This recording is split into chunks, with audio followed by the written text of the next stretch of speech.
여러분 안녕하십니까?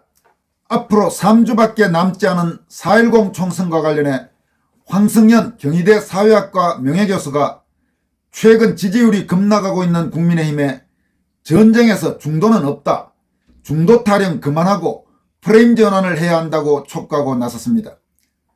독일에서 사회학 박사학위를 취득한 황승현 명예교수는 선거 여론조사를 비롯한 사회조사 분야에서 국내 최고 수준의 전문가로 꼽히는 학자입니다. 현재 굿소사이어티 조사연구소 대표와 상속세제 개혁포럼 대표도 맡고 있습니다. 그는 싸움은 국힘당을 지지하는 62상 플러스 2030 남성과 민주당을 지지하는 4050 플러스 2030 여성 사이의 싸움이라면서 중도니 산토끼니 하는 것은 없다.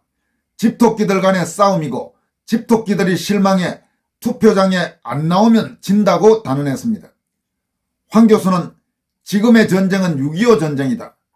희생이 따르는 이기는 전쟁파와 양보하는 더러운 평화파 사이의 전쟁이다. 한미동맹파와 미군 철수파의 전쟁이다라면서 도태우 날려서 지지율 올라갔나? 국힘당 정체성이 모호해지니 떠나는 것이다. 지금 도태우, 장해찬, 이종섭, 황상무를 당 지도부가 앞장서서 날리니 피난 갈 준비하는 것이라고 경고했습니다. 그럼 황승현 명예교수가 최근 총선 전국과 관련해 밝힌 내용 전문을 살펴보도록 하겠습니다. 전선이 국힘당 내부에서 형성된 듯하다. 한동훈과 국힘당은 민주당과 조국당과 싸우려 하지 않고 도태우, 장해찬, 이종섭, 황상무와 싸우며 내부 표싸움에 힘을 소진하고 있다. 이종섭 즉시 귀국 성명을 발표하여 불을 지핀 국힘당 출마자 8명 중 6명은 민주당 출신, 1명은 운동권 출신이다. 마치 당이 그들에 장악된 듯하다. 싸움은 국힘당 지지하는 62상 플러스 2030 남성과 민주당 지지하는 4050 플러스 2030 여성 사이의 싸움이다. 중도, 산토끼 없어요. 착각에 빠지면 안 됩니다. 집토끼들 싸움입니다. 집토끼들 실망하여 투표장에 안 나오면 집니다. 60대 이상이 인구의 31%, 그런데 투표율이 높아서 선거에서는 41%로 카운트됩니다. 이들과 2030 남성들이 투표장에 나오도록 전략을 짜야 합니다. 도태우, 장해찬, 이종섭, 황상무 문제 대응이 마치 국힘당 장악한 운동권 시각으로 풀어나가는 듯합니다. 그들 날린다고 지지율 올라갈까요? 도태우 날려서 올라갔나요? 국힘당 정체성이 모호해지니 떠나는 것입니다. 지금의 전쟁은 6.25 전쟁입니다.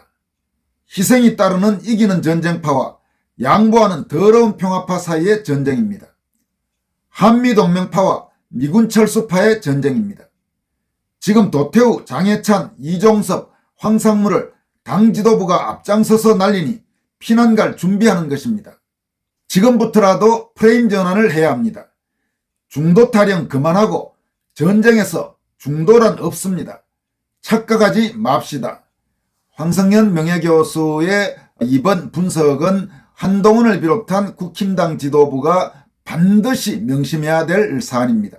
지금 이미 최근 한동훈 비대위의 뻘짓으로 인해서 전통적인 지지층이 국힘을 많이 떠난 상태입니다. 아예 선거를 하지 않겠다고 밝힌 사람들도 많고 다른 정당을 선택할 사람들도 많을 겁니다. 이런 상황에서 얼마 전까지만 해도 국힘당이 이번 총선에서 이재명의 더불어민주당에 이길 것이라는 그런 분석이 많았지만 최근 나오고 있는 여론조사는 전국적으로 거의 참패 수준의 여론조사로 나오고 있습니다. 이렇게 된 가장 결정적인 이유는 바로 한동훈 국힘이 보여준 그 엉터리 같은 그 바보 같은 선거 전략, 그러니까 당내의 좌파 세력에 휘둘려서 전통적인 지지층이 국힘에 대해서 아주 환멸을 느끼게 만든 그런 전략이 결정적으로 작용했다고 할 수 있습니다. 제도권 언론에서 주장하는 중도층이 떠나서 어쩌고 저쩌고 하는 거 다 헛소리입니다. 지금 한국에서 선거 여론조사를 비롯한 사회조사에 정말 전문가 중에 전문가라고 할 수 있는 황승현 명예교수가 지적한 대로 중도층이니 산토끼니 하는 것은 거의 의미가 없습니다. 자기의 주요 지지층들을 얼마나 투표장으로 가게 만드느냐, 그게 지금 핵심적인 요인인데 한동훈 국민의힘은 최근 오히려 그 반대 방향으로 계속 질주한 것입니다. 한동훈 비대위원장을 비롯한 국민의힘 지도부는 황성현 경희대 명예교수가 오늘 밝힌 이 내용을 정말 곰곰이 깊이 생각하고 빨리 프레임을 바꾸고 선거 전략을 바꿔야 됩니다. 그리고 특히 한동훈 비대위원장은 자신 때문에 수많은 상처를 입은 한국의 애국시민들, 한국의 전통적인 국힘 지지층 국민들에게 진심으로 사과하는 모습을 하루빨리 보여줘야 할 겁니다. 그리고 시간적으로 얼마나 가능할지는 모르겠습니다만 가능하다면 지역구 공천 그리고 비례대표 공천에서 전통적인 국힘 지지층인 한국의 애국시민들이 납득할 수 있는 인사들을 신속히 투입을 해야 됩니다. 이번에 비례대표 명단이 나온 뒤에도 전통적인 각 분야의 애국 세력이 일제히 국힘에 대해서 환멸감을 드러내고 있습니다. 교육계도 그렇고 원전과 관련해서 문재인 정권에 투쟁해왔던 시민사회단체들도 일제히 국민의힘의 비례대표 공천을 강력히 규탄하는 움직임을 보이고 있습니다. 그렇다면 이번에 지역구 공천이든 비례대표 공천이든 이 공천은 완전히 막장 공천, 그리고 좌편향 잘못된 공천이라는 것이 분명한 것입니다. 그런 부분에 대해서 특히 책임을 지고 있는 한동훈은 분명히 한국의 애국시민들에게 그동안 자기가 저지른 잘못에 대해서 진솔하게 사과하고 그리고 나서 무슨 종북 세력에 맞설 국힘 운운하는 그런 말을 해야 하는 겁니다. 자기가 전부 개판을 만들어 놓고 지금 완전히 선거판도가 기울어지니까 이제 와서 종북 세력을 막기 위해서는 국힘에 힘을 몰아달라. 어제 여러분들에게 말씀드렸습니다마는 종북 세력과 가장 치열하게 맞서 싸웠던 도태우 변호사를 날린 바로 핵심이 한동훈 본인 아닙니까? 그래 놓고 지금 종북 세력에 맞설 국힘 운운하면 그걸 듣는 국민들이 무슨 생각을 하겠습니까? 실제로 어제 그 관련 영상이 권순알TV에 올라간 뒤에 댓글을 보더라도 한동훈에 대해서 비판하는 그런 반응이 잇따라 올라오고 있습니다. 그리고 무슨 지금 코미디하고 있나 이런 반응도 나오고 있는 것입니다. 그 무게감을 한동훈을 비롯한 국힘 지도부는 분명히 알아야 할 것입니다. 황성현 명예교수는 또 최근 선거 여론조사의 허와 실이란 칼럼을 통해서 일반인이 잘 알지 못하는 현재 대한민국 선관위의 편향성을 자신이 직접 경험한 사실을 토대로 공개해 눈길을 끌고 있습니다. 황 교수의 이번 칼럼은 상당히 장문입니다.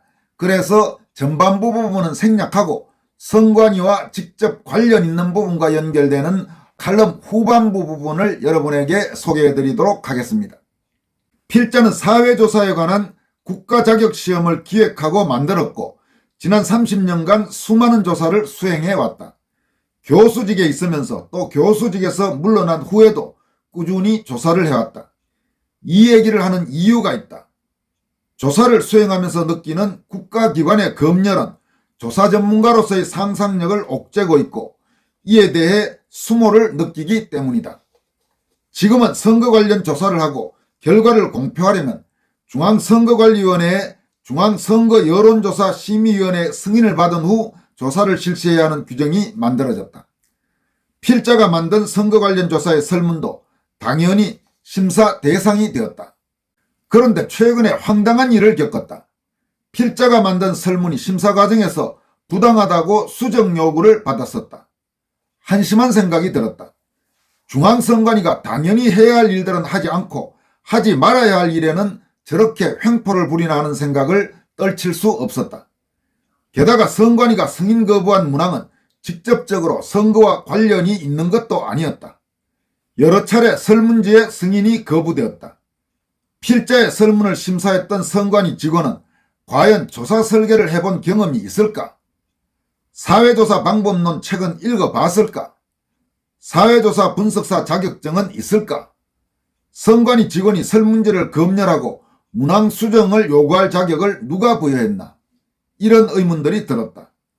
질문이 선거 관련 문항이 아님에도 그 문항이 간접적으로 선거 관련 문항에 영향을 미친다는 것이었다. 순서상 선거 관련 문항들에 대한 답변을 끝내고 응답하는 것임에도 그의 눈에는 필자가 편파적으로 보였나 보다.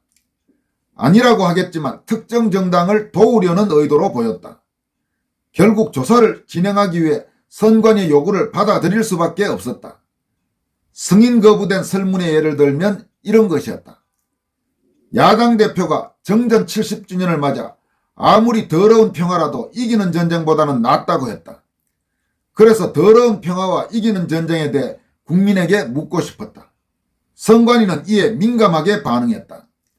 더러운 평화라는 단어가 아마 이를 언급한 야당 대표를 부정적으로 연상시킨다고 생각했던 것 같다. 이 문항은 선거와 직접 관련이 없다는 말에도 다른 문항에 영향을 미칠 수 있다며 허용하지 않았다. 그래서 희생이 따르는 이기는 전쟁과 희생이 없는 더러운 평화라고 수정했으나 이 또한 허용하지 않았다. 결국 전쟁 위험에 직면했을 때 귀하는 어느 것을 택해야 한다고 보십니까? 라는 질문에 대한 답은 1. 전쟁을 해야 한다. 2. 평화를 택해야 한다. 3. 잘 모르겠다로 조사가 실시되었다. 하나만한 질문이었다. 이뿐 아니다. 역시 선거와 직접 관련이 없는 질문이었다. 우리나라가 자유민주주의 체제를 포기하더라도 남북한이 하나로 통일하는 것이 더 중요하다라는 질문도 허용되지 않았다. 자유민주주의 체제를 포기하더라도 라는 부분을 삭제하라는 제안이었다. 그래서 정작 제시한 질문은 남북한이 하나로 통일하는 것이 더 중요하다로 수정되어 물었다. 이 역시 하나만한 질문이 되고 말았다. 대부분의 여론조사 기관들은 경고나 불이익을 받아 영업에 지장이 있을까 하는 우려에 선관위 지시를 따를 수밖에 없을 것이다. 그런데 이런 조사 문항에 대해 심사하라는 권한을 누가 선관위 직원에게 주었을까? 선관위 직원의 심사 능력에 대한 검증은 누가 하나? 적어도 사회조사 방법론을 배우기나 했을까? 지금 중앙선관위는 거대한 공룡이 되어 조사를 통제하려 한다. 모름지기 국가기관은 최소한의 범위에서 존재해야 한다. 지금 중앙선관위는 부패로 오염되어 있다. 여러 건의 직원 부정 채용에 대해 수사를 받고 있다. 권력을 쥐면 교만을 부르고 교만은 부패로 이어지게 마련이다. 성경 말씀에 교만은 패망의 선봉이라 했다. 고쳐질 것 같지 않아 걱정이다. 이렇게 밝혔습니다. 여러분, 지금 황성현 명예교수가 처음으로 공개한 이 내용 참으로 충격적이지 않습니까? 그러니까 황성현 교수라면 대한민국에서 여론조사 문항 작성에 있어서 최고 수준의 전문가입니다. 그런 최고 수준의 전문가가 작성한 설문 문항을 선관위의 일개 공무원이 도대체 이런 여론조사나 혹은 사회조사에 관한 최소한의 지식이 있는지조차 의심스러운 공무원이 이건 된다, 이건 안 된다 하면서 사실상 생사여탈권을 쥐고 있다는 겁니다. 그리고 그 선관위 공무원의 비위, 입맛에 맞지 않으면 통과될 수 없고 설문조사를 실시할 수 없다는 이야기입니다. 이게 지금 대한민국 현실입니다. 그리고 지금 황성현 교수가 지적한 대로 황성현 교수에 대해서 이래라 저래라 하면서 간섭하고 사실상 여론조사 문항을 완전히 통제한 그 선관위 공무원은 본인은 그렇지 않다고 주장할지 모르지만 한 행태로 보면 전형적인 좌파 성향 혹은 친민주당 성향 공무원일 가능성이 대단히 높아 보입니다. 그렇다면 한국에서 지금 시행되고 있는 각종 여론조사가 어떻게 객관성과 중립성을 가질 수 있겠습니까? 그렇지 않아도 이미 한국에서는 이 여론조사와 관련돼서 대단히 심각한 문제가 있다. 더구나 한국의 여론조사는 선관위가 완벽하게 통제하고 있는 여론조사이기 때문에 거의 선관위의 입맛에 따라서 결과까지 바꿀 수 있는 심각한 위험이 있다는 지적이 잇따라 나온 바가 있습니다. 그런 상황 속에서 황성현 경희대 명예교수가 본인이 직접 경험한 사실을 토대로 이번에 폭로한 한국에서의 선거 관련 여론조사 문항 그리고 그에 따른 여론조사 얼마나 심각한 위험성이 곳곳에 도사리고 있는지를 우리가 똑똑히 알 수 있게 됐습니다. 반드시 바로잡아야 할 것 같습니다. 여기까지 하겠습니다. 고맙습니다.